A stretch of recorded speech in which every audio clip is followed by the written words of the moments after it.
Yo! Toe! I just scratched my nose, bro. Damn. Welcome back to another video, man. Today we got some more JxmyHighroller for all my hoopers. To all my hoopers. You feel me? We got Luka coming for revenge. I just seen like a picture like Luka hooping in his home country and stuff like that. And he look slimmed down. He got hooked up with LeBron German doctors and shit, man. German whatever LeBron got. I don't know. Hey, he hooked him up. Hey, he hooked Luka up on some shit. He hooked Luka up crazy, yo. That boy looked like he slimmed down a couple pounds. And I've been seeing on Twitter like people were talking about like, bro, he looked the same. And it's like, bro, if you watch this past season, how he looked to what he is now, like, nigga, it's like night and day, bro. People were trying to downplay it and stuff like that, bro. No, like, that nigga got hit with the LeBron medics, the LeBron the LeBron trainers, bro. They put that boy on a diet and told him to jog 30 miles every day or some shit. But we got a JxmyHighroller reaction. You feel me? It's only 10 minutes long. It's gonna be a short, cute, little reaction. You feel me? Check out the second channel. Check out the Patreon. Make sure I like and subscribe. The original video gonna be linked down below. And without further ado, let's get into this video, man. Off-season NBA transformations.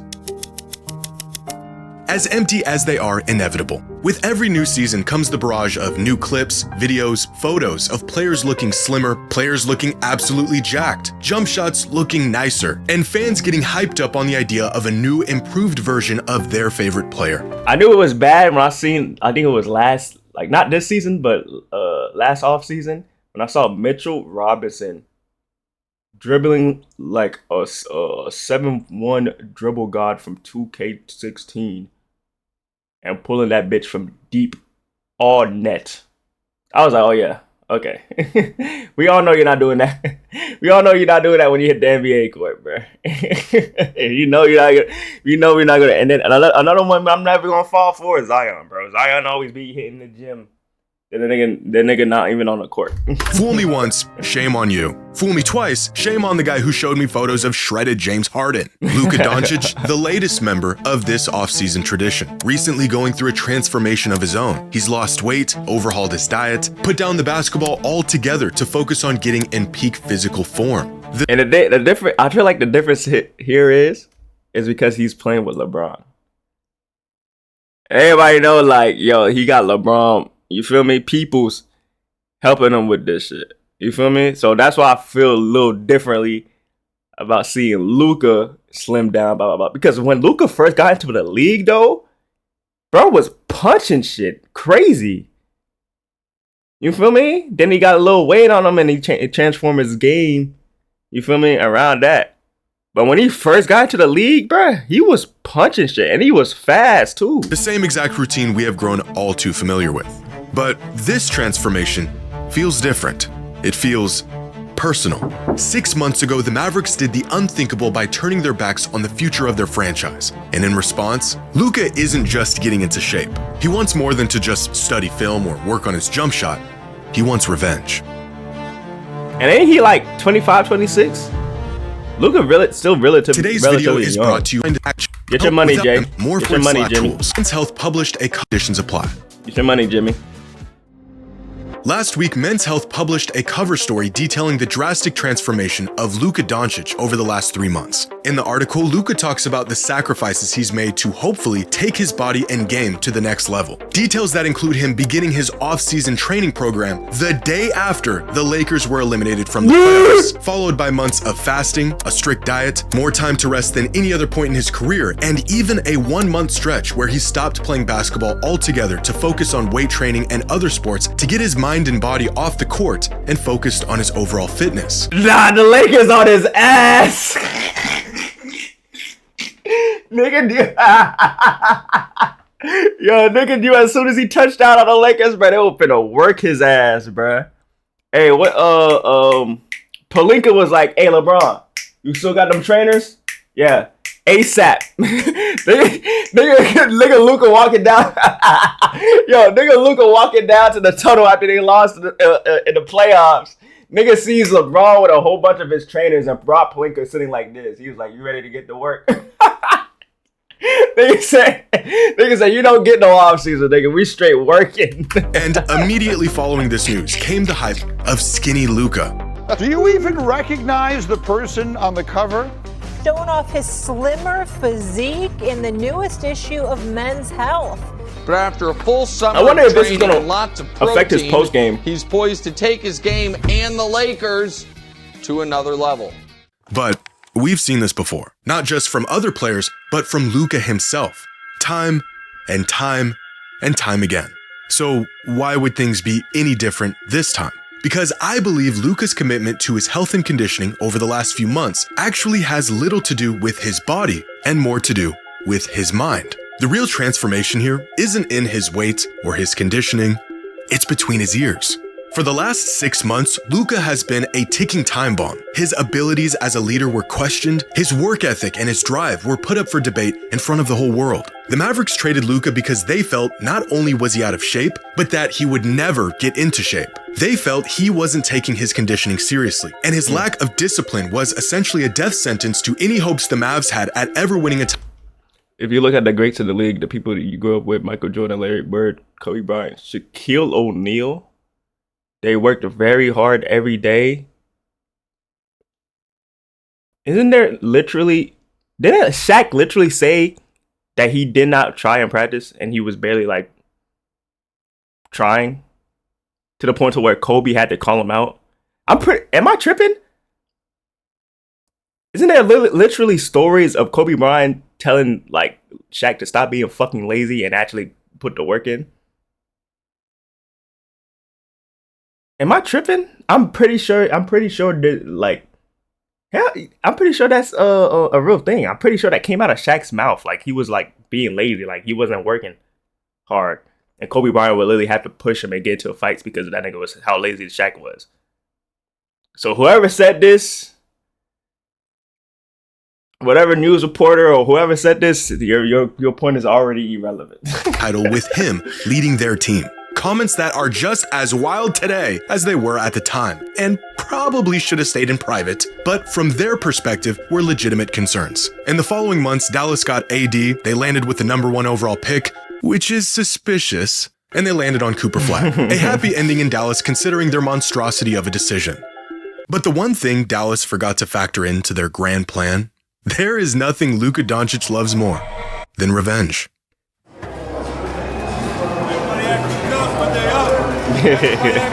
This is the same man who embarrassed a 64-win Suns team, sent them packing in a historic Game 7, and talked smack the whole entire time because they got a little too confident. This is the same man who put the Defensive Player of the Year on an island, walked him down for a game winner, and told him he couldn't guard him, all because of one hard foul. He dropped a 50-piece on the Pistons because their assistant coach said a few things he didn't like.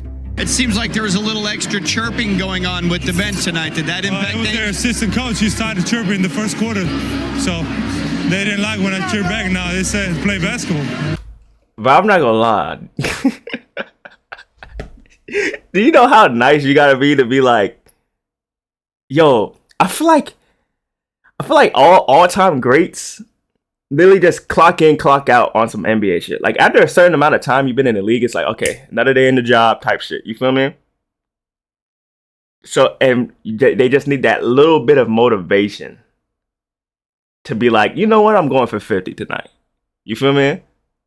I feel like every all-time great, like, after a certain amount of years, it's like, okay, another game, I'll get my cool 27, 28, 29. You know, get my teammates open, blah, blah, blah. I'll be good. We can win the game, da, da, da. But they just need that little bit of motivation. Somebody hits you hard. Somebody talking shit. So now you're feeling motivated. You're like, you know what? Why not go for 50 today? You feel me? I feel like every all-time great has that ability, has that mindset. But once they get that motivation, it's like, okay, I'm finna fire shit. if they're gonna chirp at me, I'm gonna chirp back. I ain't scared. For every snide remark, every unsightly gesture, comes a Luka masterclass as a result of the unfortunate soul who thought it was a good idea to cross him. You want to take a wild guess at who he scored the most points against last season? Dallas Mavericks. That's right. The man knows how to hold a grudge. This, my friends, is not a coincidence. And neither is Luka getting into the best shape of his life this offseason. After 7 years in the NBA and refusing to take his health and conditioning seriously, Luka literally did exactly what the Mavs said he would never do and got into the best shape of his life purely out of spite.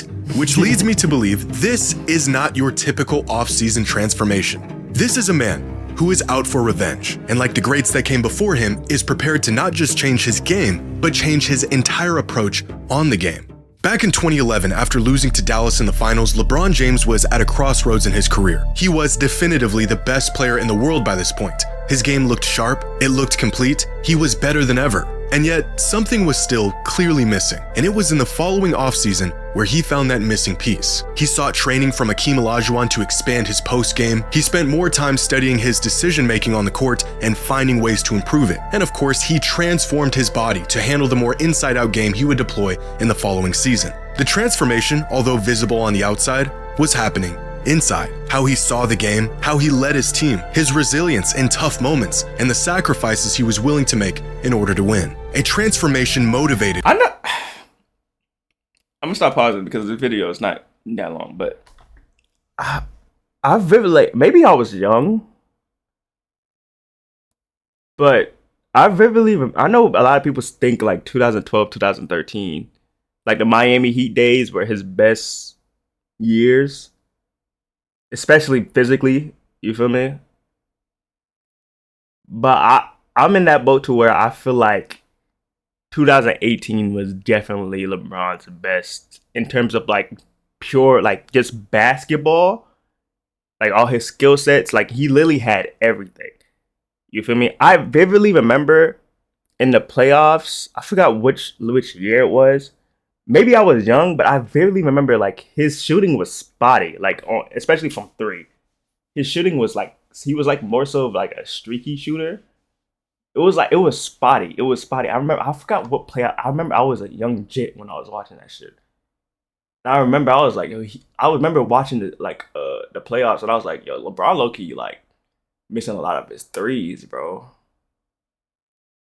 But in 2018, I feel like 2018 was literally the most complete LeBron we ever seen. You feel me? I don't think he had any flaws in his game, if that makes sense. By the shortcomings and criticism he had faced leading up to that point, and a shift in perspective that many all-time greats have had to face and overcome. Michael Jordan's moment came in the summer of 1990, after getting beat down by the Pistons, searching for an answer to get over the hump. His answer came in the form of spending countless hours in the weight room, putting on 15 pounds in the offseason to handle the physicality teams were throwing at him, and a newfound willingness to adapt his game to a new system and coach that knew it could work, but only if Michael bought into it. Kareem's moment came after a 7-year championship drought, where he had to embrace the idea of not just being a great player, but being a great leader, inspired by a young, exuberant rookie who virtually gave him no other choice. Some of these turning points are more public, more intentional, others are stumbled upon in pursuit of greatness. But all of them weren't just transformations of game, but a transformation of how they approach the game. After repeated playoff failures and constant criticism about his work ethic and conditioning, Shaq's moment came in the summer of 1999. With Phil Jackson as the new coach in LA, Shaq showed up in the best shape of his life, leaned into the triangle offense, and for the first time, fully bought into not just dominating, but winning. The transformation was visible in his body, but the change that really mattered happened to his mind. For Kobe, his moment came at rock bottom, with the departure of Shaq and missing the playoffs entirely in 2005. In the years that followed, he began to reshape not just his body, but his identity as a leader. A transformation that brought upon a completely new era in Kobe's career. As Kobe said at the time, there's a lot of Kobe disrespect that been going around lately. I don't fuck with that, yo. It's like ever since Kobe died, niggas feel like when Kobe first passed away, I felt like a lot of people were overrating him. And now I feel like now that the years have gone by, niggas are starting to like quote unquote compensate, I guess, for that while underrating the fuck out of him. And it's like, yo, what are we doing? Like, people are really forgetting how great Kobe actually was, bro. Transformation that brought upon a completely new era in Kobe's career. As Kobe said at the time, his number changed, but the real shift happened in his mindset. He learned how to elevate teammates rather than just outscore opponents. A change that gave Kobe the tools to lead his team in ways that never quite showed up in the box score. All of these players, despite their game-breaking abilities and undeniable impact on the game, had to face the uncomfortable reality that if they wanted to win, something needed to change. A reality that Luka is facing at this moment in his career in more ways than one. Jokic, Giannis, Shea, Embiid, Tatum. What do all of these players have in forgot common? all about Embiid. They are all generational talents of the current NBA era, but they also share something else in common. All of these players have won at least one of these milestone awards through the first 8 seasons of their career. MVP, Finals MVP, and or a championship. The only generational talent at the moment who hasn't is Luka. In fact, almost without exception, every all-time great modern player stamped their legacy with at least one of these benchmark achievements that separate great players from all-time great players by the end of their 8th season in the league, most of them with many of these awards. By this point, nearing about the halfway mark of a player's career, the truly transcendent players are well on their way to checking off these accomplishments. And in terms of talent, impact, and numbers, Luka should be in this class by now. That has not only been the expectation, but the trajectory he's been on for the past half-decade. But he has yet to achieve any of these accomplishments going into his 8th season in the league. Luka just had to sit by and watch his own draft classmate pull off a historic run, MVP, Finals MVP, and a championship in the same season, all while Luka was being told he didn't even have what it takes to lead a team to a championship.